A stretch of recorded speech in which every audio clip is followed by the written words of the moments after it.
It's clear that men need some supports, and it's not a matter of trying to take them away from women or take attention away from the women. It's just, if we want to have this culture of equality that so many people say that they want to have, we really have to be actually equal, and we really have to be focusing on supporting men where in areas where they're not equal.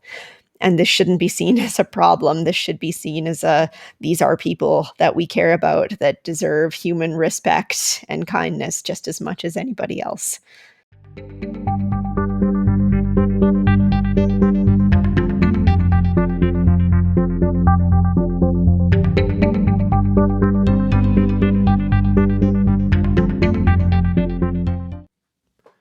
Welcome to the Perspectives on Men podcast. I am Warren Sinkowski, and today I'm speaking with Tanis Moore, the Prim Reaper.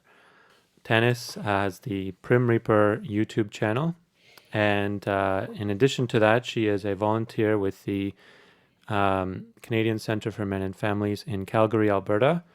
She's also on the provincial board in Alberta for Canadian Association for Equality and the national board. Tanis also recently completed a master's degree in counselling and aspires to be a men's psychologist. So welcome, Tanis. Thanks for having me on the show. Mm-hmm. Thanks for being here. So I first came across your channel, I think it was maybe 3 or 4 years ago, when I was just learning about CAFE and CCMF, and I found it very fascinating because you're one of the few women that I've seen in Canada, at least, that's speaking on gender issues from a let's say unique perspective that's not in line with many of the other women speaking on gender issues. And your channel, the Prim Reaper, which is very amusing and entertaining at the same time, and informative, it kind of takes a different perspective with regard to its view of men, women, relations between the two sexes, and issues like supporting people in need and not generalizing people, but rather treating them as individuals. Mm-hmm. So I wonder if you could maybe start off by saying what inspired you to create this channel in the first place? What was it that made you want to put yourself out there on YouTube and speak on these issues? Well, I'd been watching a lot of other people talking about men's issues for quite some time. Karen Strawn and the Honey Badgers were two major ones, but I didn't really feel inspired to create a channel until I actually joined the Honey Badger trial where they had gotten kicked out of the Calgary Expo. So I wanted to kind of join and show my support since it was so close to home.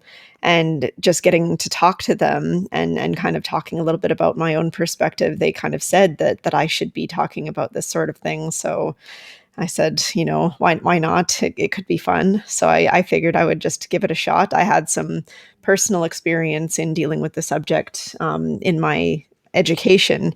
And every time I encountered the topics, it was always very, well, pro-feminism and talking a lot about male power and the patriarchy and things of that nature. And every time I came across it in my studies, I was just like, this doesn't describe any of my experiences at all. So, it just seemed to be a good fit. So it was nice to be able to kind of talk about my experiences with that. Mm-hmm. Yes, it does seem like I haven't studied psychology before or gender issues, but the public discourse when it comes to men and women seems to be most of the time men are oppressive, women are victims, power flows in one direction, men have it, women don't, and therefore the just and noble thing to do as a society would be to transfer, give our attention and resources and power towards women. And personally, I found that a little bit reductionistic. It ignores a lot of nuance and subtlety between individual people's lives, and kind of it's a very seductive and simple way to view the world. But I think it seems, based on your channel, that you you would share a little bit of skepticism at looking at things that way. Um, and you get a lot of comments on your videos, and they, from what I've read, they seem to be almost entirely supporting your messages. Yeah. So far, I've really, really appreciated the comments that I've gotten from people. Like, I try as much as I can to participate actively in the comments with people, whether they like agree partially, agree fully, or even disagree. I really appreciate the conversation with people, and that's part of a message that I really try and put out there. That I think that we can all have like our own opinions that agree or disagree with each other, but we can still coincide with each other peacefully, right? Like we can coexist with each other and talk sensibly about them without making everybody into the enemy. Just going back for a second, I think it's funny that you use the word seductive to look at the world in that way, because I think that if you actually look at it, it's really not very seductive at all, because when you think of the world in this one directional power structure, I mean, not only is it very simplistic, but it's also really quite patronizing if you think about it.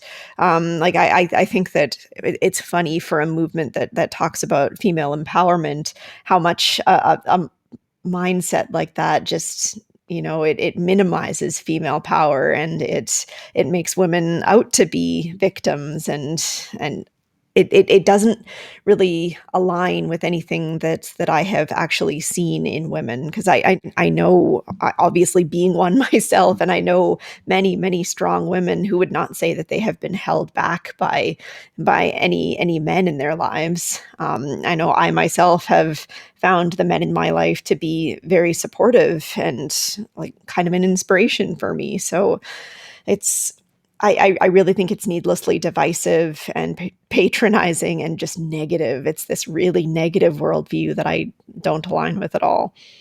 Right. So I think we should go a little bit into this topic because feminism would be probably one of the big issues that you've touched upon frequently in your channel, and one that your audience resonates with. But feminism means different things to different people. I think that, to me, that's clear. There's the first wave feminism of give women the right to vote and equality under the law. Second wave, approximately in the 60s, of equality in the workplace. Let's encourage women to pursue whatever occupation they want and get equal pay, and make sure there aren't barriers to women choosing their life paths. And then I'm not sure exactly when third wave started, but maybe around the 90s or early 2000s.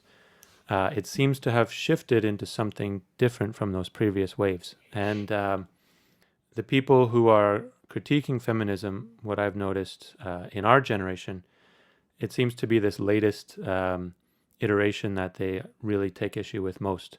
So do you want to maybe tell the listeners here, what does feminism mean to you, and which aspects of it do you find positive and helpful, and which ones do you maybe critique or take issue with? Well, it's a big, complicated question. I mean, I think even the early waves of feminism often would view things in this kind of, again, simplistic, negative way, where it was treated like, men were keeping women down, or were being disrespectful of women, or didn't hold women in the same regard as men.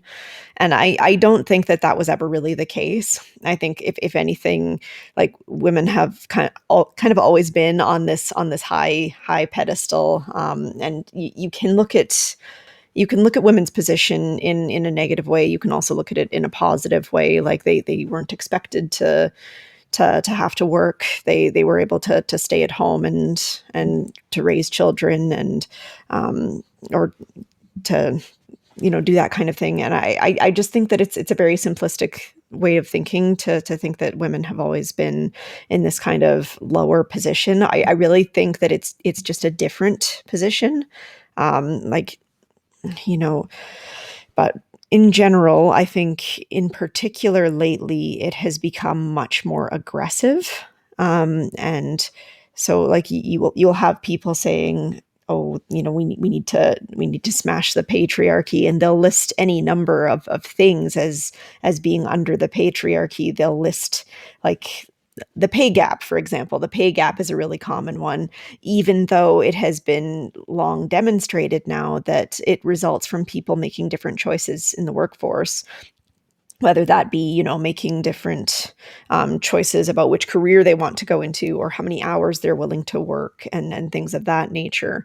Um, and it, I guess, to kind of go back to me, I really think that a lot of people who hold feminism as an ideology that fits for them, I really think that they're trying to come at it from a perspective of trying to seek equality.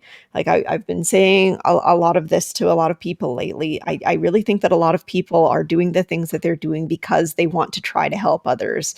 I try to hold this optimistic view of everybody, but I don't hold that view myself, because I can see that there are also a lot of people who are really quite negative about it. Like they kind of have it and see men as sort of like this oppressor class, this thing that's holding them back. And a lot of people will say feminism is for, it just means you believe that men and women should be equal. But then you see how a lot of them treat men, and it's like, is this equal to you? So, Right, right. And one thing that I think gets conflated is equality and sameness. yeah. And this is an important point that, and first of all, there's different types of equality. I think we should talk about that. There's equality of opportunity, which almost nobody in the world that I know today opposes that. Like whether you're conservative or liberal, whether you're, regardless of your personal background, in the Western civilization today, everyone says every individual person should have equal opportunity to choose the life that they want and to work towards that life. Equality of outcome is a different thing. And I think this is where you get the more heated discussions about representation of certain groups, whether it's women or minorities or whoever, not making up a certain percentage of a professional class or an educational cohort. A lot of people take disequal outcomes as evidence in itself of some form of discrimination or systemic injustice. But to go back to the question of equality and sameness, I think if we're talking about men and women, them being equal in terms of deserving equal respect and recognition and contributions to the world, Mm-hmm. I think that is a good form of equality. But to say that they're the same seems unlikely to get most people to agree with that. So I don't know. I'm just kind of rambling here, but do you have some thoughts on this linguistic difference? Yeah, well, I mean, I really think like a good example is in, I think that lately there has been like a devaluation of family, for example.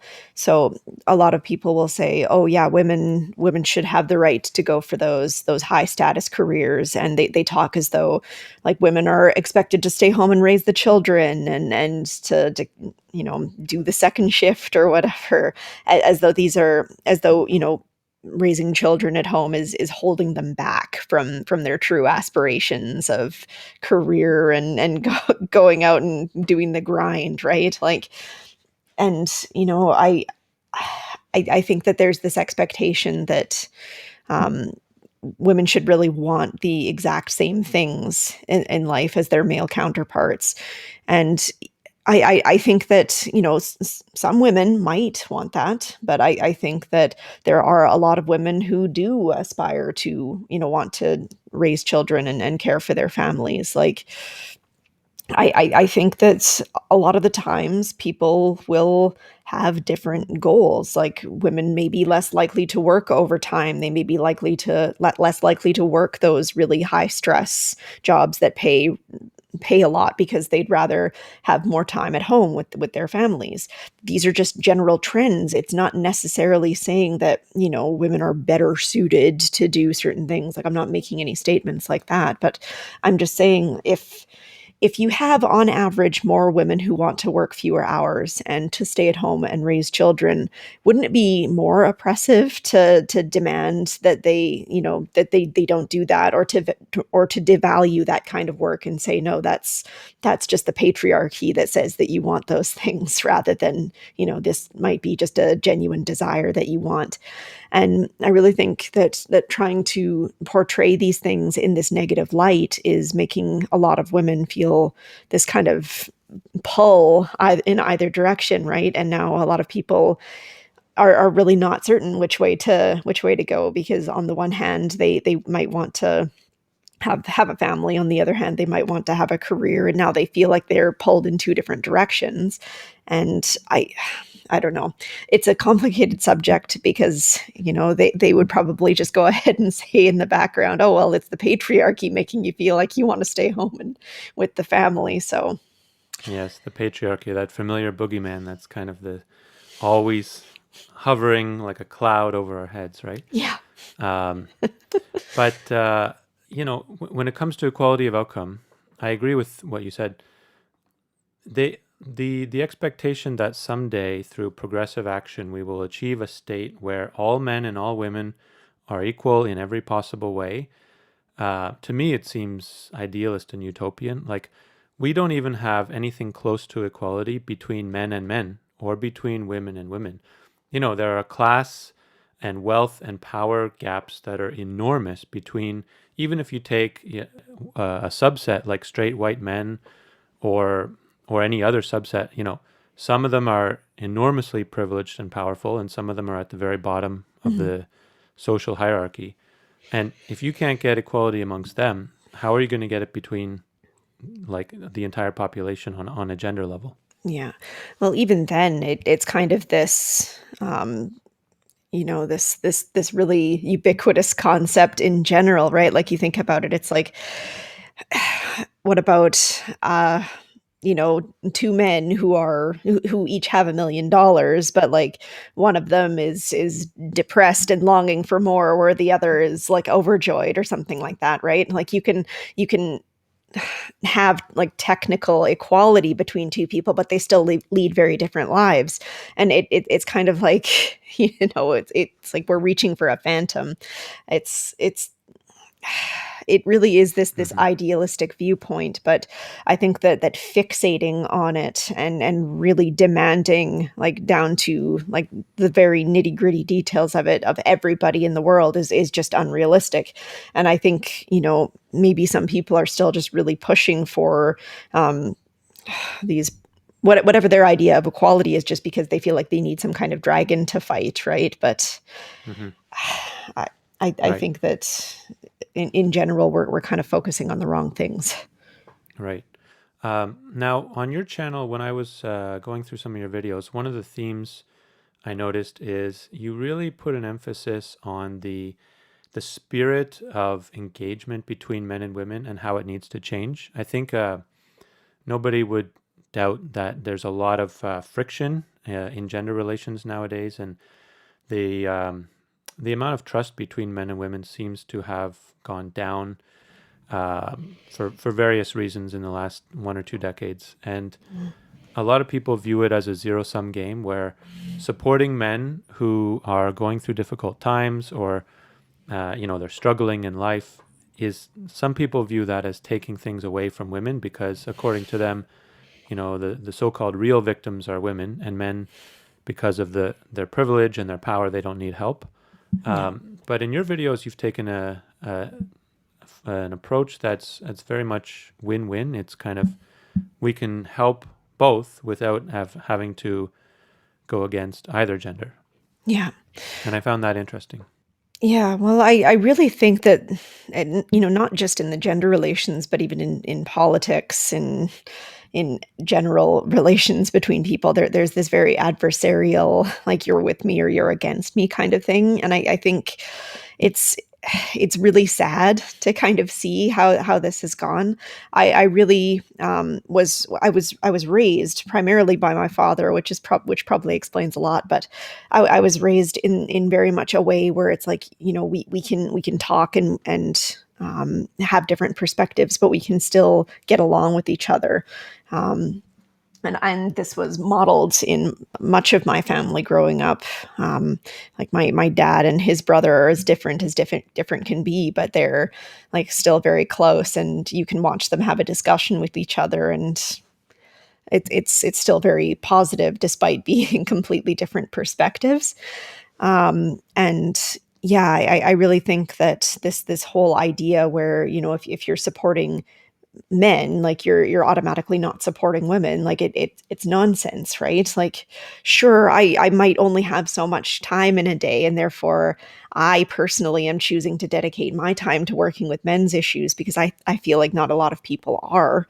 But that doesn't mean that, I'm saying, okay, let's go tear down the local women's shelter to build a men's shelter in its place, right?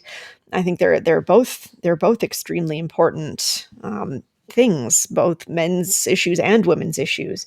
And I think that we can respect both without needing to ignore the other or to pretend like the others don't matter. So that's kind of where I'm coming from, because all too often when I see people talking about both women's issues and men's issues, they're like downplaying the experiences of the other. Now, I know in some of my earlier videos, like I do, there are some issues that I do downplay a little bit, but quite frankly, I think that some of the issues that people like to focus on these days are, you know, maybe not as important. Like Like air conditioning air being sexist. conditioning being sexist. Yeah, exactly. That's a Classic good one. example. Yeah. Yeah. Yeah. Yeah, well, it never hurts to inject a little humor into the conversation, right? Yeah. Yeah. Yeah. And one of the things that I'm impressed by the clear level of thinking and reasoning in your content. One of the themes, again, that I noticed was your desire to avoid straw man arguments and to avoid conflating the most extreme voices in a group with representation of the whole group. So, of course, if you look at men's rights activists or anyone in that sphere, you're going to find a few that are extreme voices. They're hating on women and they have nothing positive to say. But likewise, in the feminist camp, you're going to find some extreme voices, but they don't speak for the entire group, and they certainly don't speak for all women. Yeah. And like finding those careful, subtle points of distinction is, I think that's one of the strengths of your channel.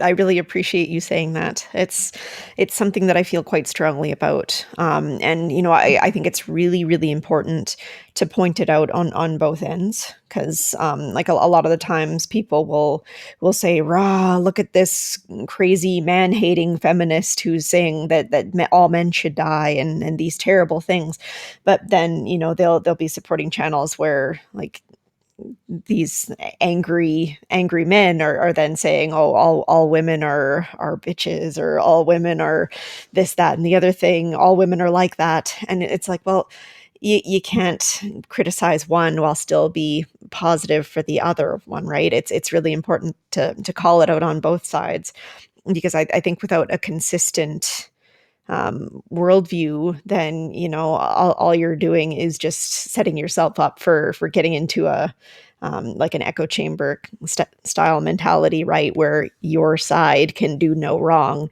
and the other side can do no right. Whereas if you're instead focused on behaviors, like methods of engagement, rather than simply whether it's the right side that's doing it, then if you're not watching out for that, then you'll never be able to be consistent, and you're not really going to be able to build bridges with the other people that way, right? Exactly. And building bridges, I think, is a very important thing in today's culture, where there seems to be a elevated level of tribalism and fractioning of the population into these, as you pointed out, those echo chambers. I think that media and social media is partly to blame for this, where because of their algorithms and also because of the particular bias that each channel or platform or publisher has, they're catering to a certain kind of audience. And if they critique one of their own and they call them out for poor thinking or for using a bad example or bad reasoning, you risk being excommunicated from your own tribe. And I think there's something deep in each person that fears being cast out from the people that they're close to. Yeah. It's like an evolved survival skill where you would rather stay quiet and conform to what your group demands, whether you're on the left or you're the right, or you're pro women or you're pro men. There's a lot of this kind of stay in your lane, stick to the arguments, and don't show sympathy for the other guys, because if you do, we don't want you. Yeah. There seems to be a lot of that nowadays. Yeah, there definitely is. And, it's I think it's reductionistic. Like it's not necessary. It's like people will take somebody who has a different opinion than them on something as a personal attack rather than, as somebody just holding a different opinion. And I think it's really sad. Like I have seen many examples where people will react that way when challenged. Like rather than saying, "Oh, okay, I never thought about it like that," they'll say, "If you don't agree with me, then go ahead and stop posting on my wall," or whatever it is. Like I had like somebody I considered one of my best friends say that to me once when I disagreed with them, and it was really hurtful. And it's like, this is not a kind of relationship style that we should be promoting. But like you said, I think that social media really makes it easy to be like that. If you encounter somebody you disagree with, well, how easy is it to just unfriend and or block them, right? And then more and more you start cultivating this collection of people that are all just people who are mirrors of yourself. And I think it's really unhealthy, and it's really not great for building relationships with a broad amount of people. And in fact, it can wind up making people feel less and less sympathetic to the other side because they become more and more othered off in the distance that they don't have to relate to ever. Exactly. And I think even in psychology, you have words for this. One of them might be splitting and projection. Mhm. Um, like I came across these terms where, in a relationship, if you're dating someone or married and you see the other person as entirely good or entirely evil, and they can do no wrong or they can do no right, nobody, no human being in the world is entirely one dimensional like that. We're all complicated. We all have different levels of our being, and people can't be put into such a box like that. And yet, that seems to be precisely what is happening with political discussions, with discussions on gender issues, or the environment, or any other hot topic. Is you find your tribe, and then you're all good, and the other people are all bad. But to me, that's almost childish like thinking. It's very childish thinking. Like it's like saying, "Oh yeah, well I only want to eat the red cookie and the blue cookie. Those are nasty." It's really quite embarrassing, and it's sad that that's kind of becoming the way that people are relating to each other. And I really do see it happening on both sides. Like, and it's a shame because a lot of people will act like, "Oh yeah, this is only something that's happening on the other side." But it's like, take a look in the mirror and see, like, oftentimes people are doing it themselves. And this is why I'm always trying to criticize it wherever I see it. I'm always trying to look inwards and be like, am I doing this? Am I being needlessly aggressive towards somebody? Am I being, negative where I don't need to be? So Right. yeah, I think it's such an important skill. And I think that, a lot of people are losing it. And I've been trying to come up with ways to try to talk to people to be like, okay, how can we rectify this? Like, what are some ways that we can try to get towards having positive conversations again rather than just Hmm. continuing down this path? Yeah. Now, on that topic, do you think social media as a whole is a positive or a negative thing when it comes to discussing difficult topics? I know each platform, whether it's Twitter, YouTube, Facebook, they have their pros and cons, each one based on the format, but there's a lot of um, bad things happening out there. People being canceled, people being attacked by mobs Yeah. digitally. Yeah. But then there's also some very good content that I've seen where it's at a high intellectual level. There's academic discussions. Yeah. There's very interesting conversations happening between people that if it were not for the internet, I would have never discovered them. I wouldn't even know they exist. Yeah. Like the Jordan Peterson phenomenon. I think that pre-internet, he was unknown to the world, basically, other than his students. And someone like that could only rise to global fame because of this technology. So do you have any thoughts about, what's good, what's bad, and maybe can we fix it? Well, I think a lot of it is just all in the way that it's used, right? Like if it's like, let's talk about some bad things. Like Twitter, for example, how are you supposed to have a reasoned conversation in only 120 characters? And I know that they've increased that as of late, but it's still not enough to kind of have a nuanced discussion. So people will often just not bother with nuance. Like I have a Twitter account, but whenever I want to make a post on it, I'll usually make a post from mine so that I can actually write out a cohesive thought and put it on there. Um, so that's one thing that's really bad. I think that leads to simplistic thinking. Another thing that's bad is what I talked about earlier, where people can, they can cultivate their own little echo chamber and they can exclude anybody that they disagree with and just stop talking with those people. So I think that those are really bad things. I think that social media can be a really excellent tool for networking and connecting with other people.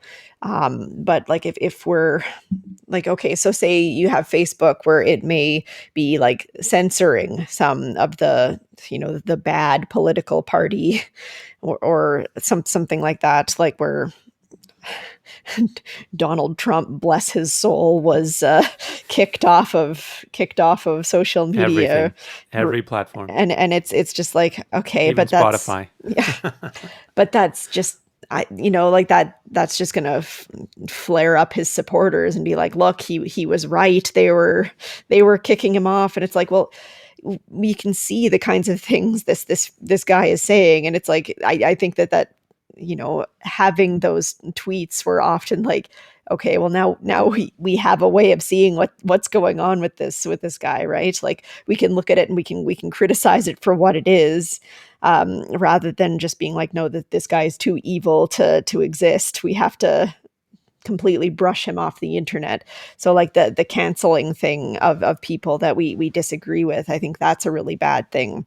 But I think that if we were to have a platform where, people could have reasoned discussions with people and, maybe be exposed to people that disagree with them, so that maybe this could not be such a like unfamiliar thing to people now. Like if you're in an echo chamber, then like I said earlier, these views are going to become unfamiliar to you. Maybe if we could have an algorithm that instead deliberately exposed people to opposite worldviews as well as their own, then they could, have these more nuanced perspectives on the way other people see things.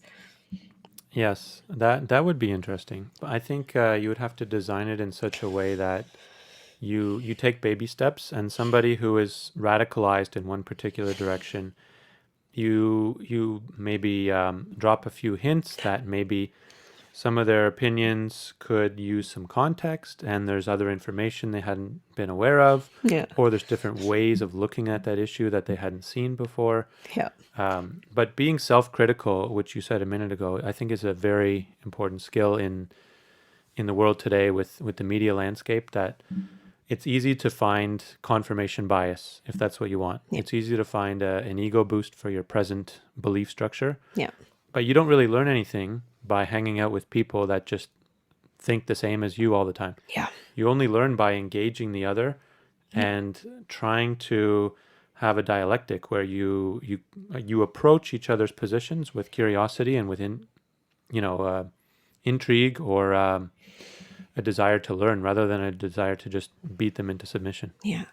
And like I said earlier, I really think that there are very few bad faith actors in the world. And maybe that's me being idealistic or naive, but I think that a lot of people, they hold the view that they're holding because Like some of them thinks that this is good for them, this is good for people like them, this is good for their families, and I think that, a lot of people will see what the other side is doing in the most negative light possible. Like, um, for example, like abortion is a good one. When people are discussing abortion, like, the extremes on either side will be like, oh, you just want to, you're just totally cool with killing babies.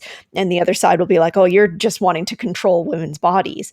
And it's like, but that's probably not the worldview of either side of people in most cases, right? Like in most cases, you'll have people who legitimately think that life starts at conception, and that they think that therefore becomes murder, and they're a little uncomfortable with that idea. Or you have people who think, well, it is her body, and she has the right to control what happens with her body. And it's like that, by portraying it in the most negative light, not only are you solidifying it in your own mind that these people are bad, but you're definitely turning off any people who might talk to you about their views by saying, "Oh, you're just saying this because you're a horrible person." It's like, well, it's not going to get anybody talking to you. So I think by thinking of other people acting as trying to do good in the world, I really think that this is, like, personally, it has prevented me from seeing people in terms of sides.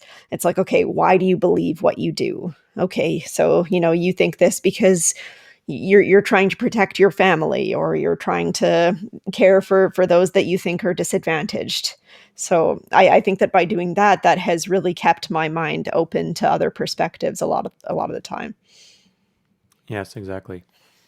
Um, so I just want to shift a little bit to a different topic, which is your master's studies, which you completed, I believe, relatively recently. Yeah.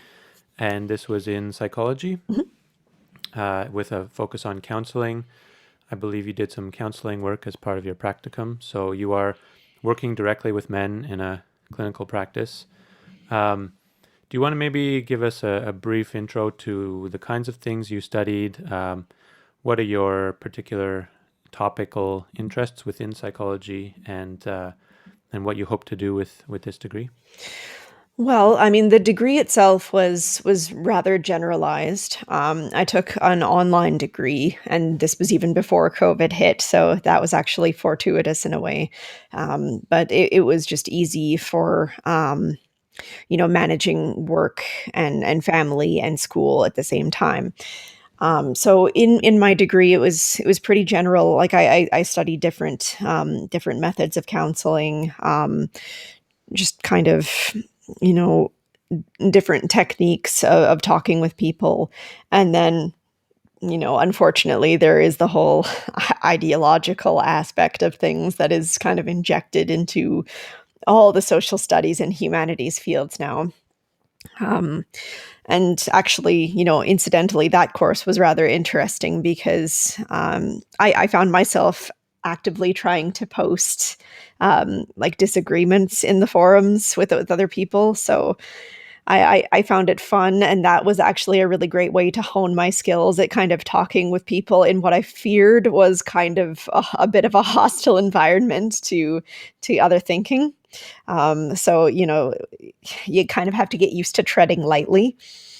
So What kind of reactions did you get when you did post those comments? I actually got a lot of people being like, I didn't think about it that way, or yeah, I agree. And then nobody had been posting anything like that in the rest of the discussion forum. So I found that by talking about it and being the first one to kind of tread that water, I would get other people following in after me. And so I thought that was a really, really poignant thing. And that was another thing that I found like really inspiring to keep going with my YouTube work, because it's like the more people that speak out against this, the more people will feel comfortable doing it. Yes, and the feeling comfortable is can be difficult because we have seen a lot of people who take a stand that goes against the majority current on a particular topic. They lose their professional reputation, they might lose their job, or they might lose their position teaching in a faculty or whatnot. So it does take courage stand up and speak sometimes. Yeah.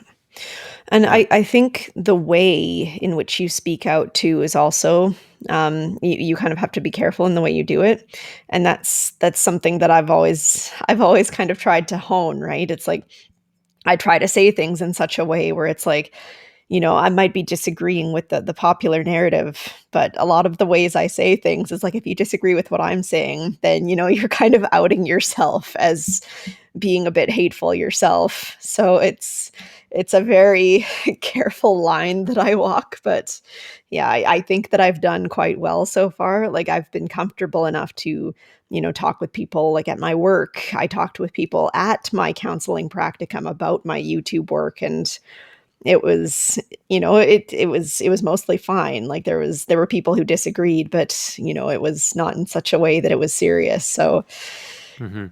And the disagreement, the friendly disagreement, but still respecting the other person, I think it's almost a vanishing rare thing to see in the world today. yeah. You don't have to hate somebody just because you disagree with them on a few issues, and you don't have to Yeah. completely reject them and push them off into some dark corner. I think what's missing nowadays is it's almost something you'd have to go to the early 20th century or the 19th century to go back and see great minds debating great issues, and they can stand up in front of a hall and say, um, I see things differently from you, but I really enjoy the way that you phrased your argument and you brought some good evidence. And but by having that and still being friends or at least respectful and courteous to the other side, you strengthen social bonds and you encourage further conversation. And I think that the climate of fear and intimidation that we have in the world today around a lot of hot topics prevents people from saying anything because if they step out of line, they're worried that some terrible fate awaits them. Yeah. Yeah, and I think that, something's gotta give. I don't think that this can continue like that. I think that we can see how, this is causing people to relate to each other, and people are, like, further and further divided these days, and I don't think that it can continue down this road without, like some serious negative consequences. But I think, and again, this might be the idealistic side of me talking, but I think more people are starting to recognize that and are starting to challenge it. I hope. So I hope that more people can start to realize, this is a bad path that we're going down, and it's not really resulting in any positives as far as I can tell. Like it's just causing people to relate more negatively towards each other, and I don't think that anybody wants to live in a world like that. Right. Now, I'm curious on this point. With your YouTube channel, have you had any comments or discussions in the comment section between various viewers that surprised you, or they taught you something new, or that you found particularly interesting? Oh, I've had lots of different conversations with people in my comments. Like like I said, I really love the comments on my videos. A lot of people will make the joke that YouTube comments are cancer, but like I haven't found that to be the case. I found it to be a really great avenue of discussion with people. No, I think that, like a lot of people on who do watch my channel are a lot more right leaning, where I consider myself more left leaning. And so they'll come and share their perspectives on that. And, I will share my perspectives with them. And it's resulted in a lot of good conversations that way. I've had people come on and tell me, why they support feminism, and I'll be like, I really appreciate you coming to talk with me about that. Like I find that a lot of the times the people who come and disagree with my content, as long as they're disagreeing in good faith, it's different from somebody coming on and claiming I'm saying things that I'm not, or just coming on swearing and saying irrelevant things. But somebody who legitimately comes on and saying, no, I disagree because this, I find that those often lead to the most productive and interesting conversations. So it's, yeah, I really appreciate that. Right. Yeah, there are some very good comments sometimes, and there's always a few that are kind of spam or trolling or things like that. But I think that that's one of the pros of YouTube as a platform, is that you can see the comments, which is a reaction to the video, and then you can comment on other comments. So you get like a little, it's almost like a Reddit within the video. You get a comment, a discussion happening between different people, and you don't know which way it's going to go in. It could take any direction, and it's kind of an open forum. Of course, it's not in real time, but um, I've found YouTube as a educational or instructional resource to be one of the best social media platforms compared to the other ones. It seems to have a relatively low level of toxicity and negativity, and the greatest benefit to cost ratio, I guess we could say. Yeah, I think so. So far, that's been my experience as well. Mm-hmm. Now, with regard to your psychology practice and counseling with men, I know that you are looking forward to working with men and helping them deal with their personal issues. In the previous episode, I had Cameron Gibson on the podcast here, and he was talking about the stigma of men seeking help when they need it. He said that it's been well understood for a long time that women are more likely to go seek psychological or counseling help or a coach when they need it, and a lot of men try to manage the issues on their own, or they're afraid to talk to anybody about it. Mm-hmm. Do you have any thoughts on how you might overcome this barrier or this stigma? Well, first of all, I actually recently saw an article, and I would have to find it again. I didn't have it ready, but it was basically that men actually often do reach out for help a lot more than we might expect. But a lot of them don't find support that is really tailored to them. Like, and you go back to what I was talking about with how the training is now. It's often very focused on feminist views. It's often focused on like multicultural views, that kind of thing, but very little focused on men. And like the recent APA guidelines on men and boys was focused on, you know, how traditional masculinity harms men and boys and things like this. And it's all a lot of it's all a lot of saying the problem is within you rather than, you know, focusing on like building up a sense of personal strength and things like that. It's like, okay, well, the way you're socialized is wrong. The problem is within you as men. And so, you think about how that culture has kind of been building up for some time now, and it should really come as very little surprise that a lot of men are feeling hesitant to reach out these days.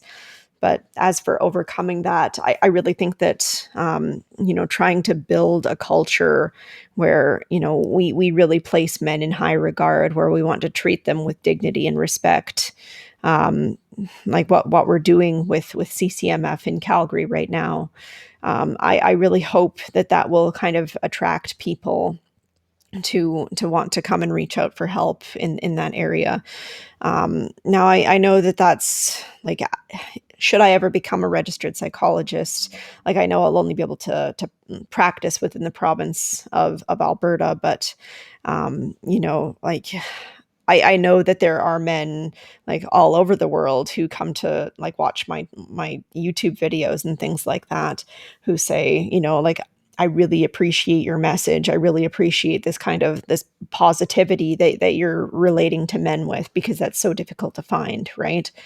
So it's like, I really hope that, even if not as a psychologist, but like maybe, I don't know, something a little less regulated, like a life coach or something, I could maybe support men on a broader scale as well. That would be a really nice thing to be able to do eventually. Yes, well, I know there's a lot of men out there that need it.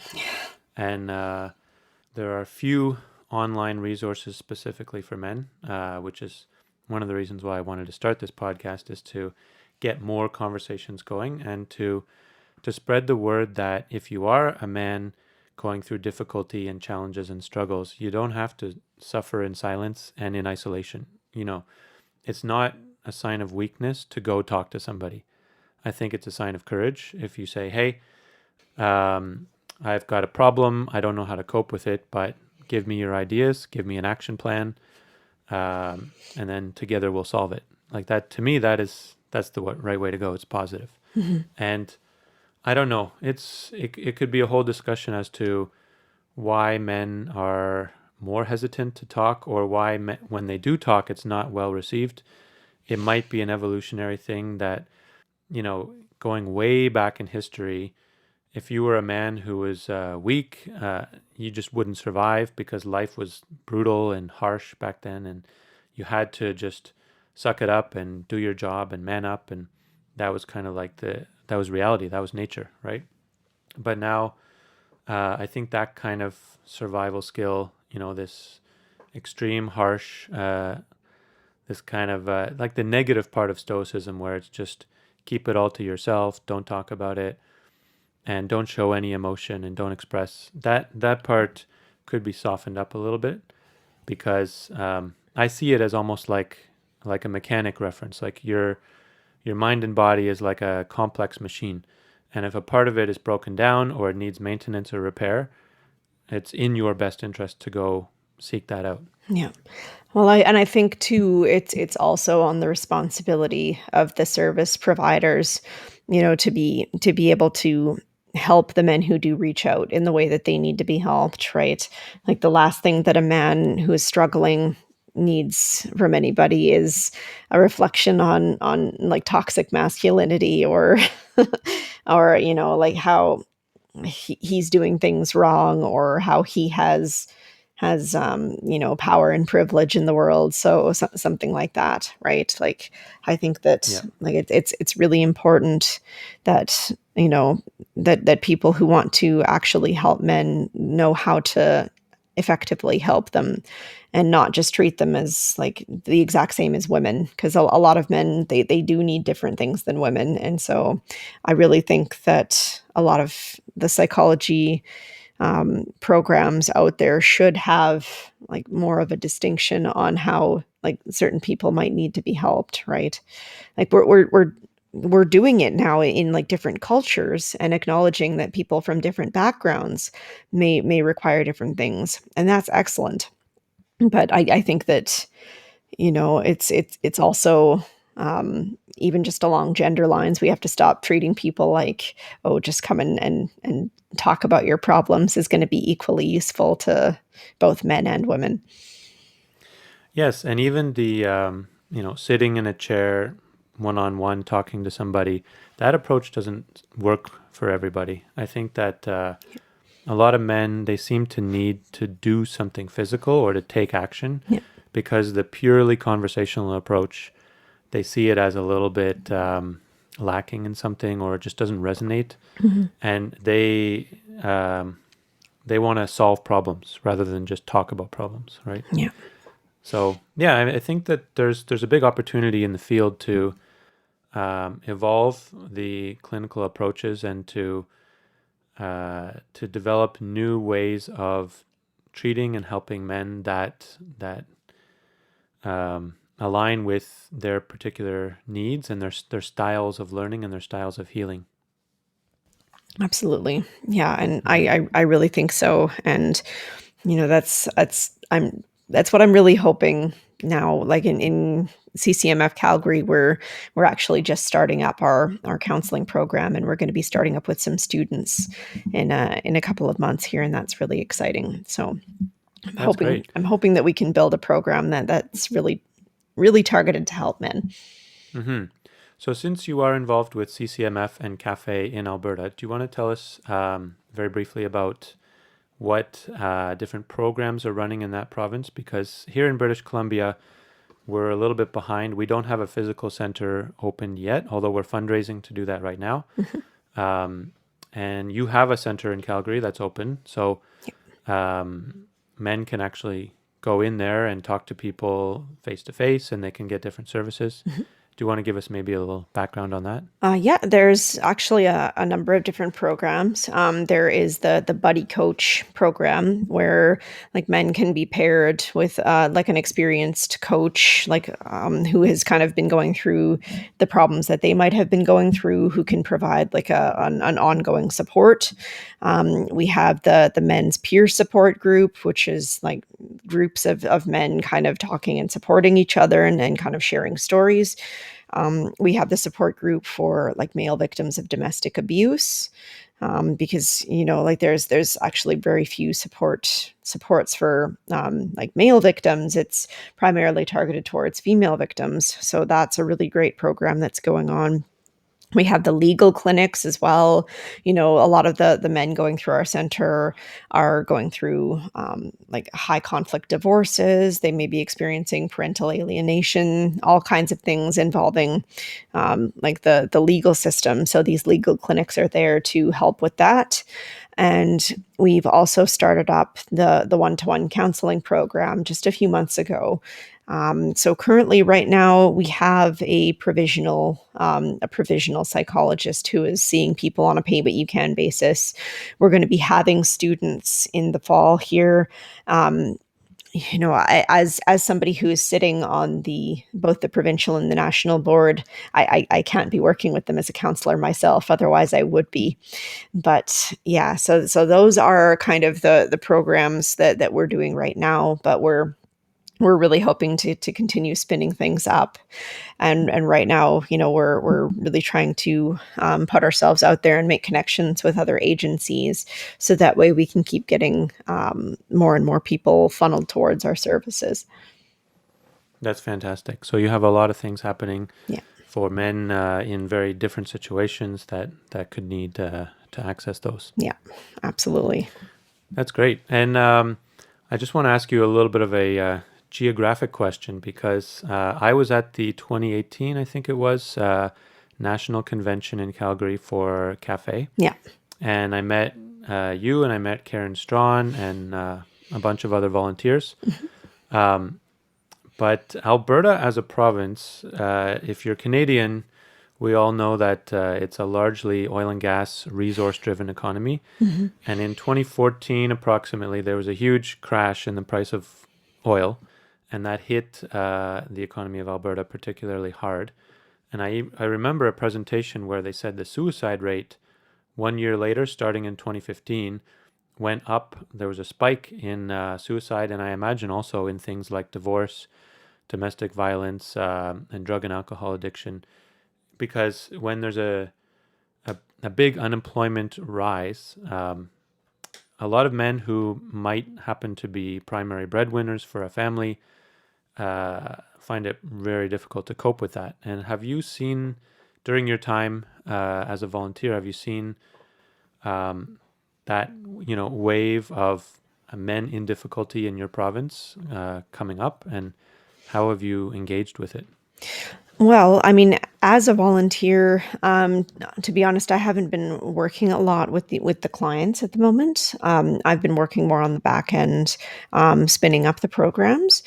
So I haven't really talked with a lot of the clients personally at the moment, but talking with the people who are currently running the programs, like in our board meetings or in other meetings that we're having, there are a lot of people who are talking about seeing more clients coming up because of that kind of thing. So yeah, I would definitely say that that's influencing things, like especially now because of the COVID stuff. There's a lot of things like that coming up. People who are out of work, and it's hard for a lot of them. There's a lot of people feeling like if they can't support their families, then there's just no point to things. So that's kind of a real shame. So I'm Mm-hmm. hoping that we'll be pulling out of this thing soon and things can start going back to normal. Fingers crossed. Yes, I hope so. It seems to be trending in the right direction now, thanks to the vaccinations and Yeah. other measures. And so hopefully by the end of the summer, things will be returning to somewhat normal. Yeah. Well, this has been a very interesting conversation. I want to just come to the final question, I guess, which would be you as a woman in YouTuber, content creator, personality, whatever you want to call it. How would you answer the initial skeptics, maybe other women who say, you know, you don't need to go defend men because they don't need it and they already have what they need and you should be speaking for women instead? Or the people who just question your motivations and they they have doubts. What would be your response to those people? Well, I mean, my first the first thing that I go to is, I have a husband, I have a father, I have other men in my life who are like incredibly supportive people, and it's not a one against the other kind of thing, right? Like I have these people that I care about. I want to be able to support them, and I feel like all men should deserve to have that support in their lives just the same as women. But working in like the service industries, working in like 211, where I am like providing resources to people in need, I can see the balance of resources is heavily tipped in favor of women at the moment. And like that, if you really care about equality, then you should see that as a problem just as much as I do. So it's clear that men need some supports, and it's not a matter of trying to take them away from women or take attention away from the women. It's just, if we want to have this culture of equality that so many people say that they want to have, we really have to be actually equal, and we really have to be focusing on supporting men where in areas where they're not equal. And this shouldn't be seen as a problem. This should be seen as these are people that we care about that deserve human respect and kindness just as much as anybody else. So that's what I would say. That's a very good way of putting it, yes. And I hope that through this conversation and through your channel and our channel that more people can come around to this kind of perspective. Hopefully. Was there anything else that you wanted to talk about before we close? I don't think so. I really appreciate you having me on to talk about this. I really hope that, more people can try to see the good in others and what they're trying to do, even if they disagree with their methods. I think if we could focus on that kind of positive viewpoint of others, we would start to trend in a better direction than what we're doing right now. Yes, I hope so also. And I think I imagine you share this view, which is that men's issues, women's issues, any complex issue is not one-dimensional. And even within the men's advocacy world, we don't all think the same way on everything. Yeah. There isn't like a lockstep uniformity of opinion. Yeah. There are different perspectives, and that's hence the name of this podcast. That's why I chose it, is because there's not one perspective, there are many. Mm-hmm. And sometimes you'll see things a little from one way or from a little different way. I want to hear old voices, young voices, female, male voices, different racial backgrounds, different religious backgrounds, atheists. Anybody can come on and talk about it, because it's through the conversation that we learn things, not through just projecting one viewpoint onto the world and dictating like that. And so I hope that together that we can encourage more of those kinds of conversations. Hope so. Would be nice. Yes. Well, thank you very much, Tanis. And for anybody looking for Tanis's online content, we will link it in the description to this video, but you can just search the Prim Reaper. I think there are not a lot of others with that name, so it should come up to your YouTube channel pretty much right away. Yep. Typically. Yep. Excellent. Well, thank you. It's been a pleasure, and I hope you enjoy the rest of your evening. You as well. Thank you so much. Thank you.